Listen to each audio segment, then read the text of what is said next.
Welcome to Growth for Good, the show about amplifying impact for nonprofits, charities, and social purpose businesses. I'm Daniel Francavilla, a marketing advisor and brand strategist and your host. On this show, I interview leaders at nonprofits and social enterprises and the organizations that support them. We discuss the wins, challenges, and best practices when it comes to communications, marketing, fundraising, and impact. Let's dive into today's episode. All right, Ryan, welcome to Growth for Good. Yeah, appreciate being here. Thanks, Daniel. Thanks for coming. So we're going to start off by talking a little bit about what ACBN is. If you could pitch us, do a little elevator pitch in 30 seconds or less on ACBN.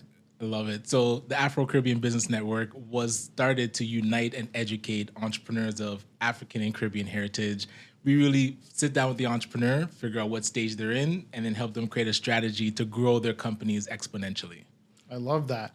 And how long has it been since you launched? We just surpassed 5 years. So December was our 5-year anniversary. So yeah, piece by piece. Congrats on 5 years. Oh, my pleasure. Thank you. I love it. I remember my nonprofit organization, Access, we were looking at March is our anniversary. That's when we were founded. Gotcha. And I was looking at some pictures to do like a throwback post. And I remember this cake. I saw a picture of the cake for a 5-year anniversary, and it was like Brampton City Hall. Nice. So now it's been almost 17 years for the organization, which is crazy. And you were the first grant that ACBN ever got, so thank you for that. That's right, the Access Bright Ideas pitch, and we're doing the pitch again this year, 2023. Super excited to do it. We're doing it this year in Toronto. We did an online version during COVID. We did it in Brampton before that. So I love all the synergies and being able to connect and support. And let us know how we can support. Yeah, I'd love to amplify that. I would love to. So for those of you who don't know your story, how did you actually end up in this role of running ACBN?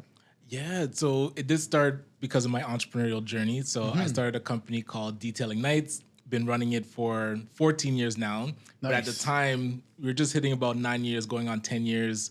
And Detailing Nights, it's a mobile waterless car cleaning company. So we go to people's houses, their offices, clean their cars on the spot without water and our plant-based, eco-friendly cleaning supplies. Nice. Of course, I'm most proud of our youth entrepreneurship program. So we work with high school students, college students, even those out of school, to teach them they have the potential to start their business. So they run a mini version of our company. So to be clear, that is a social enterprise as well. Exactly. Amazing. So Detailing Nights, that's where, we became a B corporation and really, because of the Mars Discovery District, understanding what a social enterprise was, just as the term was starting to materialize. Yeah.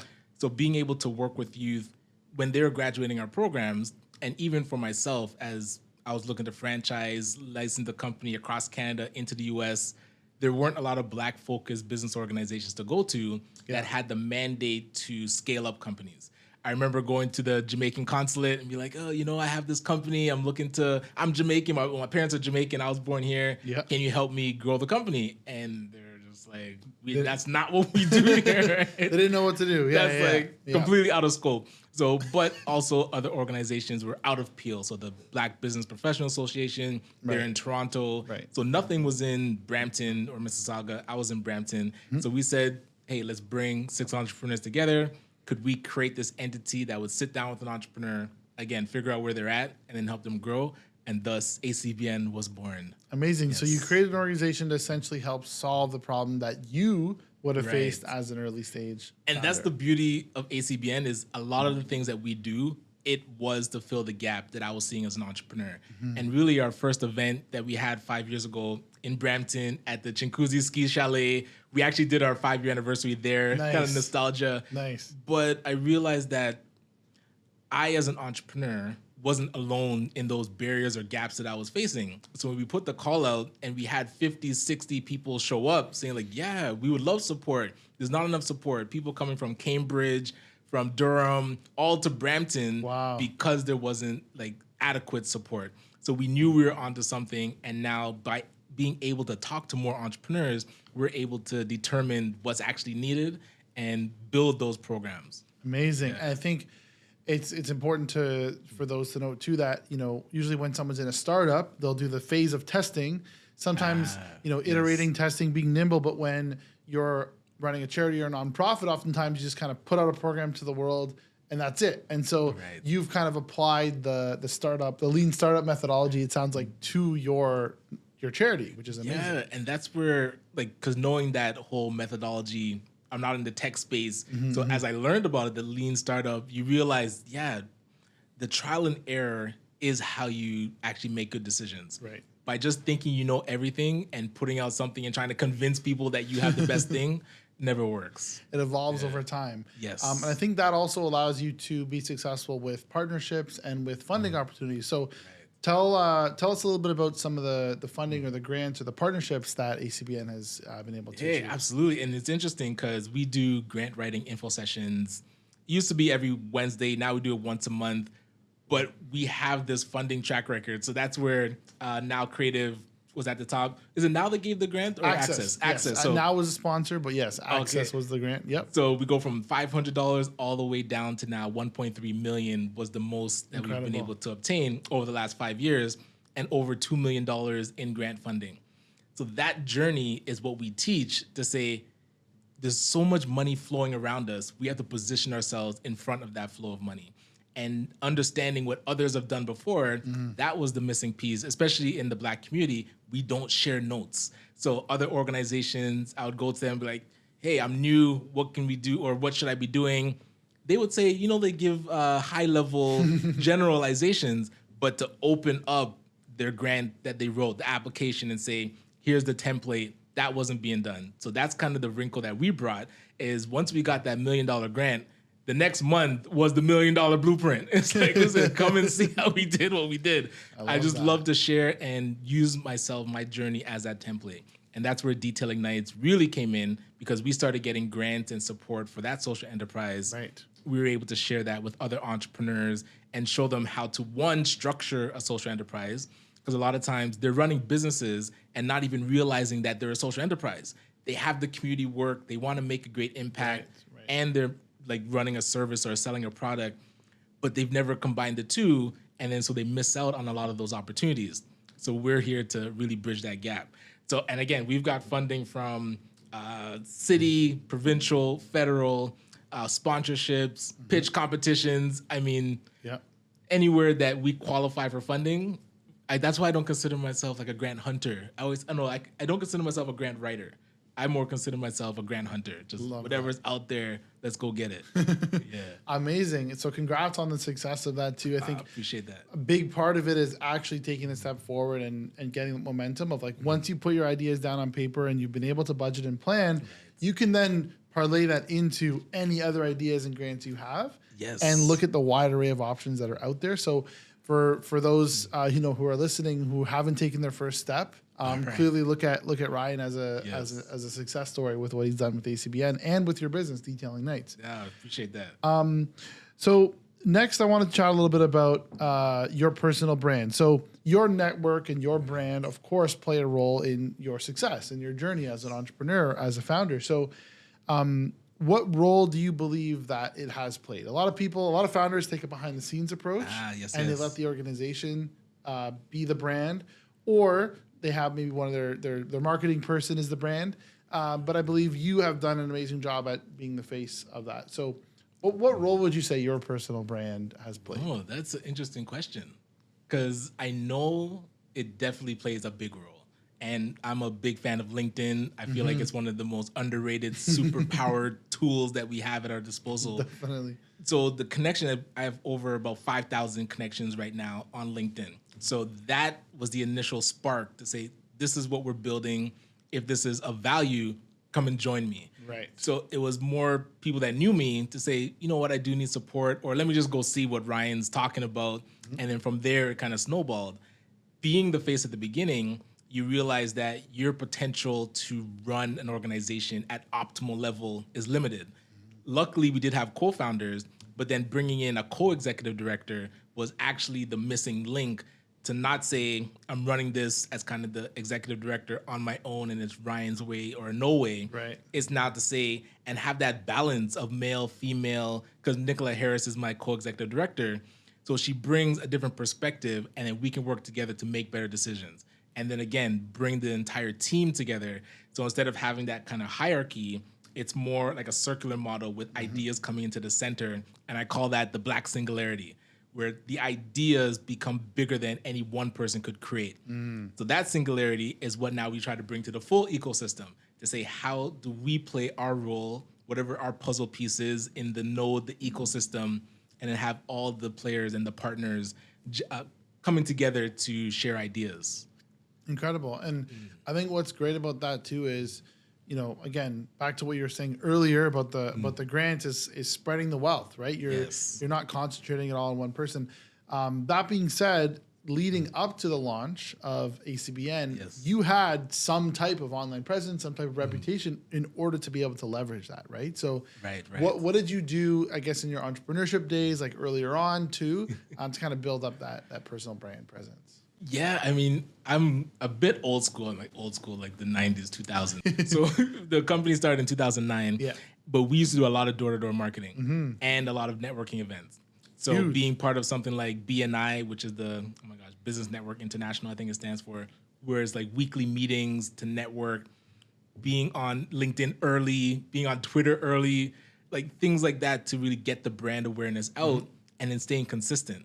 So the biggest piece that I know when I go to networking events, and even when I'm coaching entrepreneurs now, it's the money's in the follow-up. You're so surprised, or people are so surprised when you follow up with them.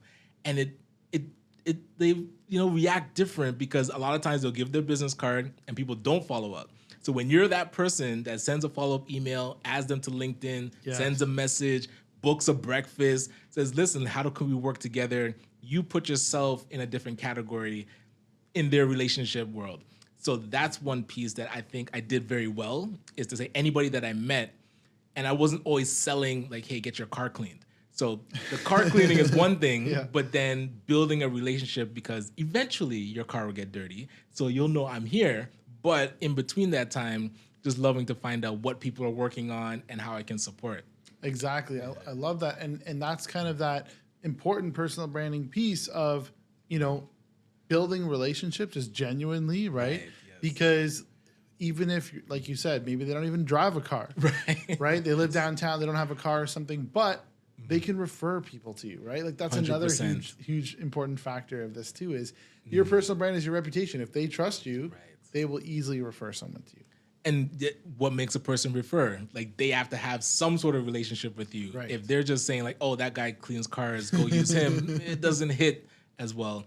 But you mentioned something around reputation. Yes. But preceding the reputation is our character. And one thing that I noticed with that word character is that first word, like the sound of it is care. And I noticed that the more you care about people, that actually shows better character, and then they build that trust, and then they'll refer you. So internally, all the things that are outward facing comes from how you like build up yourself in your internal personal development. So I'm trying to actually lean into that character and getting people to talk more about it when they're building out their brands. Because if you have bad character, it doesn't matter what you're selling. It won't last long. That relationship won't last long. I like that approach. I've done a lot of work in personal branding and workshop and stuff, and the word character doesn't come up enough. Gotcha. So I'm glad to hear that. I'll definitely be sharing this clip. Yeah, pleasure. So no matter what size or stage you're at in your organization, there's always going to be challenges, right? Whether it's your very first days getting motivation, your startup phase, or whether it's how do we deal with this budget need or the staffing need. What are one or two challenges that you've seen in your entrepreneurial career as a founder, either in business or in the nonprofit side? Yeah, and like you mentioned, kind of wearing two hats. So as an entrepreneur, that the challenges are typically your bank account not matching the vision in your head. So you have these grand ideas, like, hey, I was thinking of franchising across Canada into the US. Do you have the infrastructure to even do that? To build that infrastructure typically takes capital. Right. Do you have the capital? So knowing that the capital is not always there, it's now how do you grow? I guess they call it bootstrapping. Like, what can you do with what you have? Right. And a lot of times we don't realize how much we have in, I would say, resources. We always talk about, oh, our bank account looks low, so I can't do anything. But our personal, and we talked about earlier, our relationships, you can actually leverage that to accomplish what you're working on. Now, in the nonprofit world, I feel like because I'm an entrepreneur, I'm always looking for more problems. So we get to a certain level, it's like, hey, we just started. We need people to know what we do. It's like, okay, that's great. Now what's next? So we tackled VR. We said, a lot of entrepreneurs, they're struggling with mental health. That's something we didn't even think of. So that type of issue that's coming up, we weren't equipped to handle it. So we went out, started partnering with counselors, and we actually created a VR metaverse for counselors to interact. And that happened during COVID. Wow. And then we realized there's not a lot of research on Black entrepreneurs. So we're making decisions, but blind. So we went out to actually do one of the first Black labor market assessments. So that report allowed us to get the data that, in your mind, you already know a lot of the issues that are happening. But when you're able to present it and make others understand what you're personally going through, then you can enlist a lot more support and allyship. And using that data, you make such better decisions. I encourage people to learn about spreadsheets. I love spreadsheets, but people tend to shy away from spreadsheets because the numbers, it's too much. Trust me, numbers tell stories. And that story, and I talk about this when we do cash flow projections and teaching about how to structure your business, the numbers tell the story and help you make decisions. So if you're shying away from numbers and making better decisions, you can see where the business is gonna go. So now when I talk about looking at bigger problems, we're looking at moving into an old Nordstrom space. So people initially hear that and they're like, that's too huge. big. It's Yeah. why are you taking on this type of problem? Because that now allows us to generate the infrastructure to do bigger projects. If we're always just thinking about, opening a mom and pop shop, the infrastructure is never there when the opportunity comes about to walk into a Nordstrom building. So this is where stretching and really looking for problems, I think, is what separates us from other organizations, not just reactive issues, but actually searching for bigger problems. I love that. You're looking at those problems as opportunities, clearly. 100%. That's definitely the perspective you have, which is the perspective that any founder should have, of course. Yes. But I think given how you're very growth focused, that helps you to create even bigger impact. You started off ACBN very locally, kind of in the Brampton area, and you've been able to expand. So can you talk to us a little bit about that expansion? Yeah, and I would say expanding in Southern Ontario. Right. So we're looking at being that bridge between, let's say, Hamilton. Windsor does have representation, but Hamilton to Durham. So we were in Peel, of course. My heart's in Brampton. I'm actually not wearing my I Love Brampton shirt, which is rare. But I actually moved to Ajax. Right. So in Ajax now, building out in Durham, seeing that there's not a lot of Black business support out there, we're able to kind of grow some roots. And then also working with organizations in Hamilton, ACA, the Afro-Caribbean, Afro-Canadian Caribbean Association, being able to partner with them because now they have community work. People in the community want to start businesses, but they didn't have the expertise to support them. So we want to start a Hamilton business hub there. So moving through the regions to see who's already doing the work and then how do we add on what we're experts in to amplify what they're doing. Not just ACBN trying to open up now community centers in other cities. It's like, no, how do we connect to what's already happening? And we're seeing a lot better results from that because now that organization, they're actually able to get additional funding because they're able to add on that entrepreneurial piece, which I believe is the best tool to be able to pull a person and one, out of poverty, two, to economically empower them so that these programs aren't just fluff.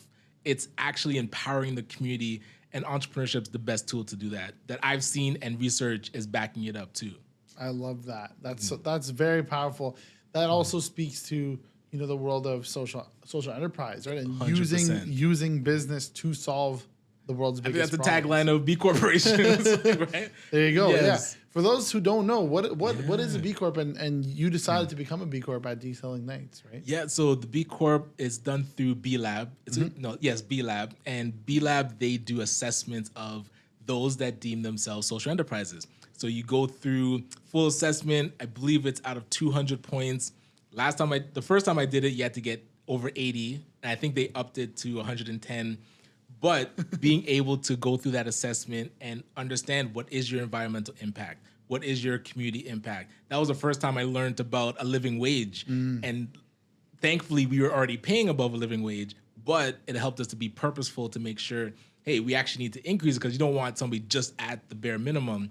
So looking at now where our suppliers are coming from. Are they local? Are they, greenhouse emissions because of the travel to bring? Right. So all these things that we never really took into account, it highlighted it and made us more purposeful to improve our companies. And then being part of the B Corp network, which is global, and trying to figure out how to bring it to our local, because B Corps worldwide. I think I was the first one in Brampton to become a B Corp. Somebody can fact check me on that. But I was definitely the first auto detailing company in the world to be certified as a B Corp. And it meant a lot because now we can tell the story of me learning about a social enterprise and the impact it can have, and now using other case studies, which is thousands of businesses around the world that have made that move as well, so that they can see it's sustainable. It's not only about struggling and supporting the community and going broke because so many people that start nonprofits, they're doing it out of their bank account, and it's not sustainable. And then we see a lot of great work close and shut down because, hey, whoever was funding them changed their mind or their bank account just dried up. So being able to add an element of social enterprise to current organizations so that they can use it to become sustainable. Huge. And we've seen the federal government now create a social finance fund, which is $800 million that they're investing into social enterprise. Wow. The social finance fund that's going to roll out soon, they want to invest into these organizations that have a sustainability plan and can actually grow and amplify their work. But before they do that, they actually had to create the investment readiness program. Yes. So that IRP now was to say, whoever is working on these social enterprises, how can we get you grant money to be ready to take on bigger investment? And this is where it took a lot of coaching and education because, like I said, some people didn't even know they were running a social enterprise. Some organizations, when I do presentations to board members at charities and nonprofits, they're very resistant to risk. So when you start talking about business, all they see is the problems. It's like, oh, but how are we going to make enough money? I've heard it all. But what is more risky?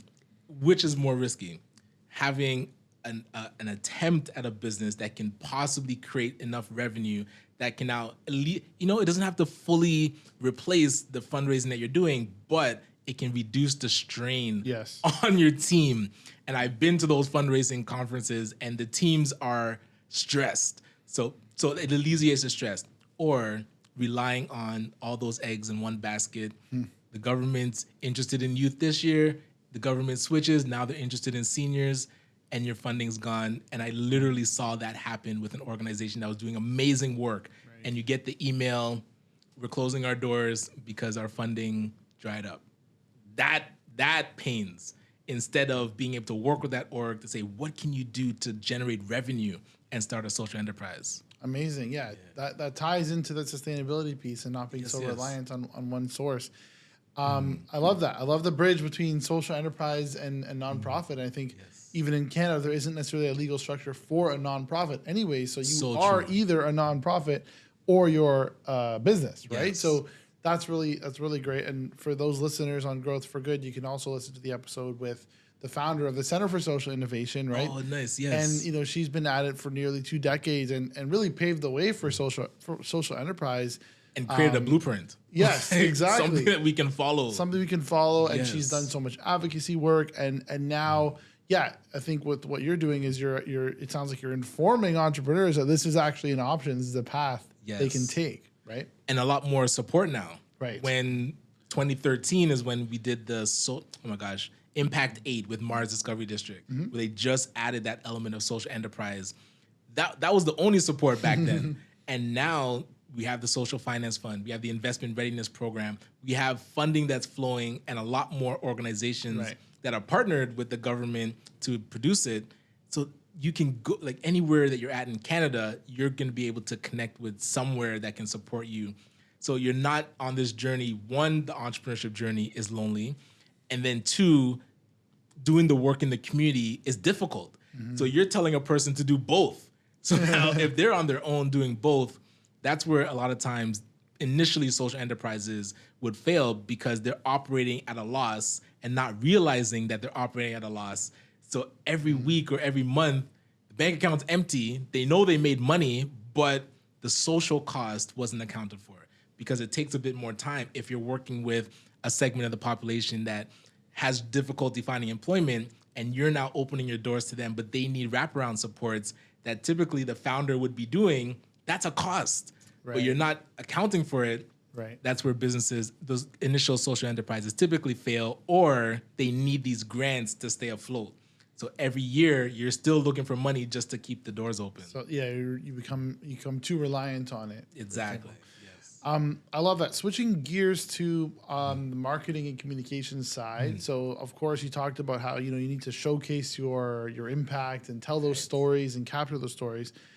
From a marketing standpoint, what are one or two tactics or even platforms that you use for your organization to keep you connected? Yeah, I did mention LinkedIn, which I feel like is underutilized, especially by it's amazing to me, nonprofit executive directors that aren't on LinkedIn. I mean, like that's literally a pool of people you can connect with. Yeah. But we utilize Facebook really heavy, especially when we were promoting our events. And something like Eventbrite that allows you to create your event and then it supports you in like the real marketing of it. Because you can create it on Facebook, you can email your attendees, your past attendees. Right. So now we have a database of over 5,000 people that have engaged with us, come to our events, that anytime we're doing something, we can send it out to them. Nice. So email marketing is huge. And being able to segment your actual list, because if you're sending everybody the same message, people tune out. Some people will tune out. Absolutely. Yeah. But if you're able to figure out, and this is what we do with our business needs assessment.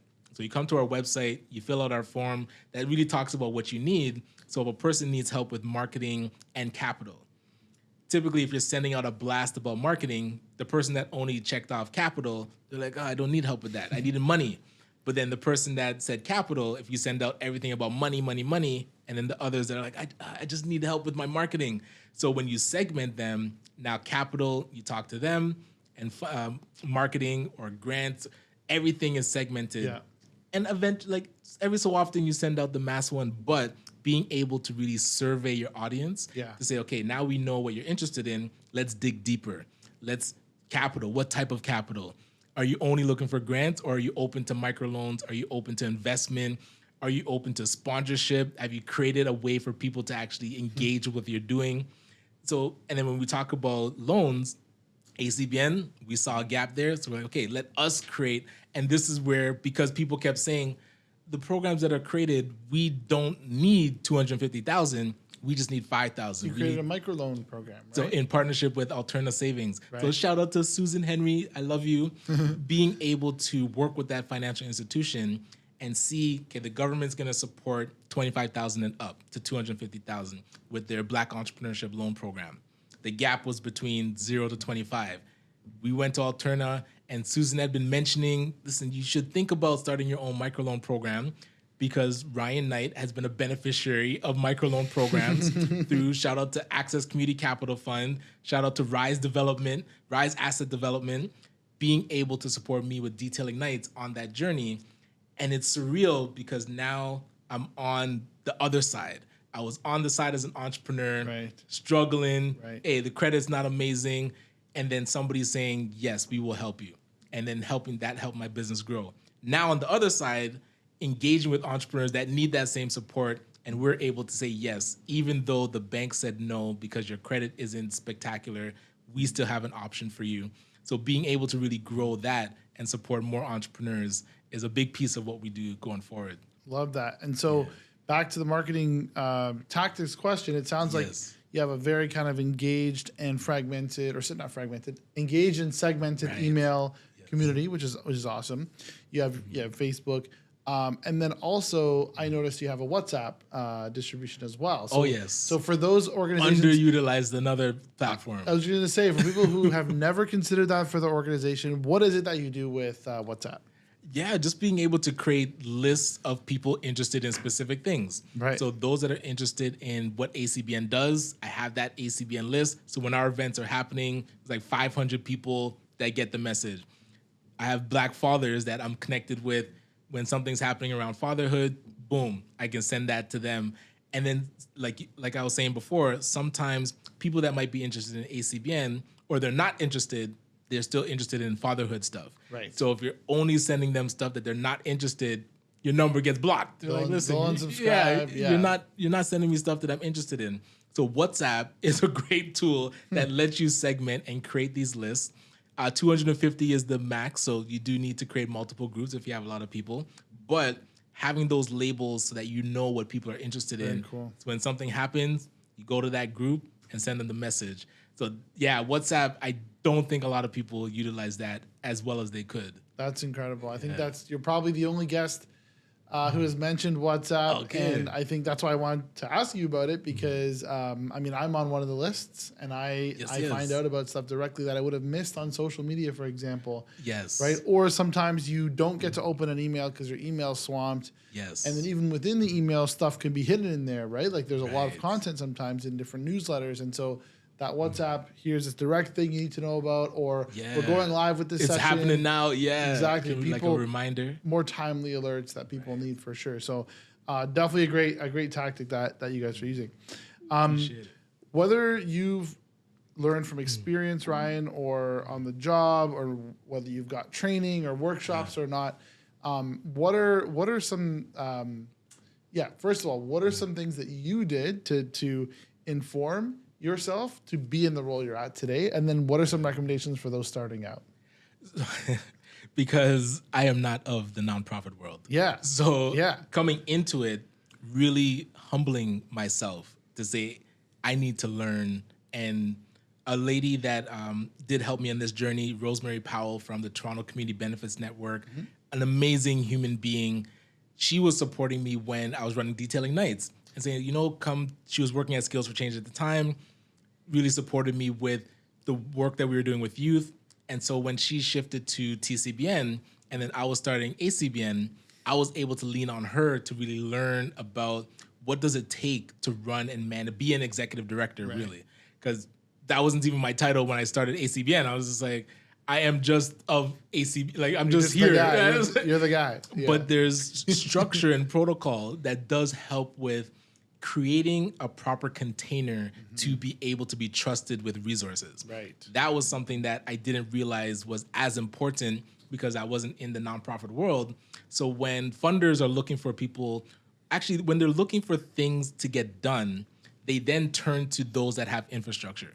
And so a lot of times we'll complain, why are the same people always getting funded? Because there's a comfort level that people with money build with those that can receive the money. And again, what they do with the money, people can have their opinions. Are they effective? Do they have a great impact? That's one thing. But you can't knock the relationship that they've built. So now if you want to combat that and create an alternative, that's where I had to really start to do more work on how to create theories of change. So LinkedIn, I'm telling you, LinkedIn, you have to get on top. And you get free access to LinkedIn Learning if you have a library card. Amazing. So that's something that a lot of people didn't know.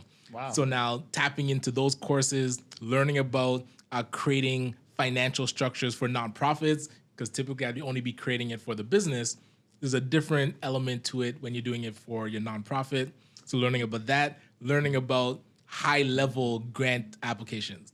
So those grant applications, really being able to structure and understand the language. It took a person showing me. So asking the question and not thinking you can come into a space that you know everything and that there's nothing left to learn. Humble yourself, I would say, to anybody that's starting something new. Yes. That's definitely great advice because you don't know what you don't know. When that comes up. And then you'll get embarrassed when you're in the room thinking that you know, but then you get asked the question or you present something that doesn't make sense and you embarrass yourself. Yeah. So take a lot of time to prepare and plan. That reminded me of many, many years ago. You and I were on a panel at Lab B in Brampton, which doesn't exist anymore. Right, Downtown Brampton. And it was called Take the Leap. And the theme of that made so much sense because, of course, do I remember the questions we asked during that time? No. But you and I were on this panel. We've done hundreds of events since then, of course. And the whole concept of that event was that you're taking the leap before you're ready, right? Like I launched a nonprofit when I was still a student, right? Yes. I started my first agency having never worked at an agency, right? So there are things that we do to figure it out along the way, but we continuously are learning. And I think that that mindset is what's so important, right? Is having that learning mindset where you're going to keep learning. You don't believe, I know enough, I got it all, I have it figured out. Be open to that, right? And you mentioned a couple of people who have been incredible resources and mentors, it sounds like, throughout the journey. So that's another thing that we don't want founders to ignore, right? And you hit on something really important, is that lifelong learning. And this is something, because we work with Sheridan College a lot, and it's shifting from just that 3-year, 2-year certificate, 3-year diploma, and you're done. Like, no, what does lifelong learning look like? And how can you be a part of somebody's, when they need you, you can insert your expertise. And exactly like you said, not coming into rooms thinking that you know everything, but us learning all together. And I mean, AI is taking over the world right now. What is AI but the accumulation of all knowledge, but then being able to ask it a question and it's ready? So every day we should be generating our own knowledge from those that we know and saying, I don't know everything. And hey, AI will prove it to you, because anything it asks you that you don't know, it seems to know. Exactly. But now, how do we be lifelong learners and really lean into that? Like, I love that you mentioned that. I love that. So I know we're kind of 3 years past the start of the pandemic, right? Right. Which had a huge impact on not only businesses but nonprofits and of course the community as a whole. But we saw new funding opportunities open up on both sides. We also saw during that period a ton of funding opened up specifically to support Black-owned businesses, which was incredible. A lot of platforms and showcases launched, and you were there already, right? You were already there, ready as a platform. So, what was that time like for you personally? And then, secondly, how have things changed for your organization since COVID? Like, how has it impacted? Yeah. Oh man, it's like you block it out of your mind. It's true. I'm gonna go back, but it was such a surreal time, and I call it the time warp, because those 2 years all kind of meshed into one experience where you're home, you learn a lot about your partner. So I'm married and I have 2 children, and being in that confined space, not being able to run, I think was what do they call the litmus test for a lot of marriages to say, like, is this truly legit? But being able to learn a lot more about my kids, that because during the day they're typically in school, when you had to engage and parent, you learn about yourself too. So I learned a lot about myself, where my flaws were that my wife was willing to point out. I love you, Cher. And being able to get better. So now it was either you address these flaws that you identify in myself, and you can't really stay in that space because it makes life miserable for everybody around you. So I learned a lot about how to grow my personality, and that's where the character came in, because the reputation is a byproduct of your character. Right. It's like, what do you do when people aren't watching? And then at one moment in time, your family was all watching. Like, there was no behind closed doors anymore. It was that you had a core group that saw everything that you did, saw all of your flaws, saw all of the good things too, and could say, you know what, now I know this person. And that's where I really felt it strengthened my marriage, because we hide behind work a lot of times. My wife's a nurse, and God bless her, she was in the fight, in the battlefield, you could say. Jeez. So her coming home, but then having to prepare herself to go to battle, I got to witness a warrior. Like somebody that I knew went to work, but you really didn't take into account the level of it. And so now it's to say, we went through this time warp. How can we use it to come out of it stronger? And one person they mentioned, Robert F. Smith, he's a billionaire in the US. He talks about not wasting a crisis.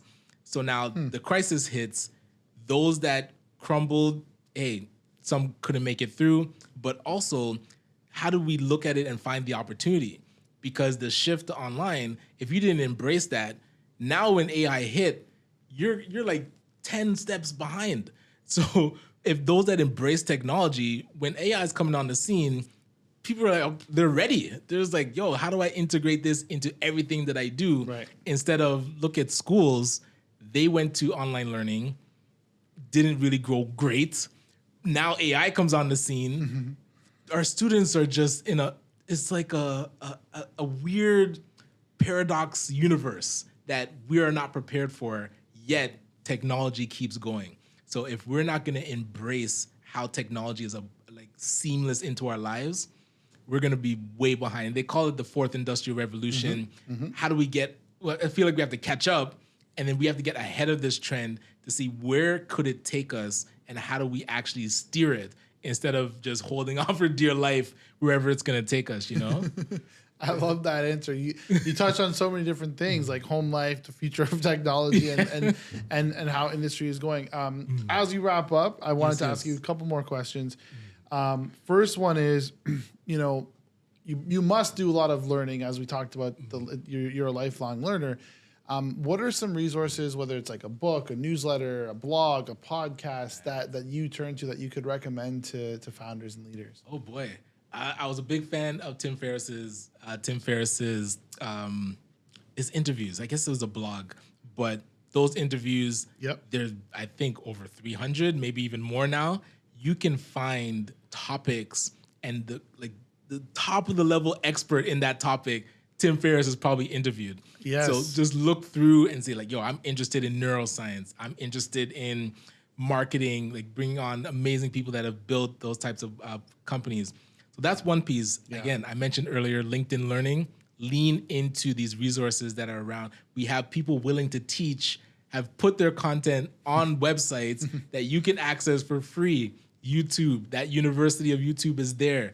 Find the topics that you need and really dig in. So yeah. I love that. There's a ton of it that's available for free. And even if it's a small investment, sometimes it can put you a year ahead, 2 years ahead, 3 years ahead just by making that investment.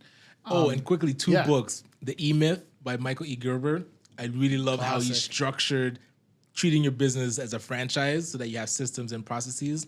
And a new book that just came out, and I believe the gentleman's Uri Levine that started Waze. Waze, yeah. Yeah, the map app. So he wrote a book, Fall in Love with the Problem, Not the Solution. Right. My nose has been in this book. I got it 2 weeks ago, and I love how he structured that iteration. You talked about trial and error, learn from it. That's how they build Waze. And so we can really use that to build our companies too. And Waze got to 1 billion users around the world. So I think that's a great case study. And sold to Google for $1 billion. Exactly. Yeah. There you go. Last thing before we wrap up is what is one piece of advice that you would give to people in your shoes who are maybe a few years behind, who are just starting a nonprofit organization? Yeah. Don't be afraid of the business element, because a lot of people that start nonprofits, they see the problem, they have an idea how to fix it, and they jump in. And you're talking about leaping before you have a plan. I talk to new nonprofit executive directors and say, the thing that you're about to execute, is there any other organization that already executes or is trying to solve that problem? Go bring your idea to them. Yes. See how you can use their infrastructure. Because if it's a person that has a business idea, ACBN has infrastructure that we can now, one, support them with getting more money, two, take the stress of having to execute everything on their own. And then when they get to a certain level, they can, you let the bird fly out the nest. Yeah. And they're prepared. It's like the incubation model. It can apply to nonprofits and charities 100%. Well. I love that. Yes. And I've always been about collaboration over competition. I think you definitely embody that as well. I appreciate that. Yes. So thank you for all the work that you do to support founders, entrepreneurs. But yeah, we got to wrap up here, Ryan. Thank you so much for being on Growth for Good. I really appreciate you making it down here for the show. Oh man, it was a pleasure. Thank you so much, Daniel. Thanks.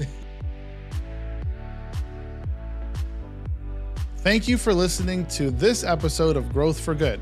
The show is presented by Daniel Does and produced by CreatorClub in Toronto. You can find notes, links, and more about my guests at danieldoes.co, where you can also learn about ways we can collaborate. Feel free to connect with me anytime on LinkedIn or Twitter. If there is someone from the sector that you'd like to learn from or you'd like to be interviewed on the show, feel free to reach out to team@danieldoes.co. If you're considering creating a podcast or video series for your organization, connect with Creator Club at creatorclubstudios.com.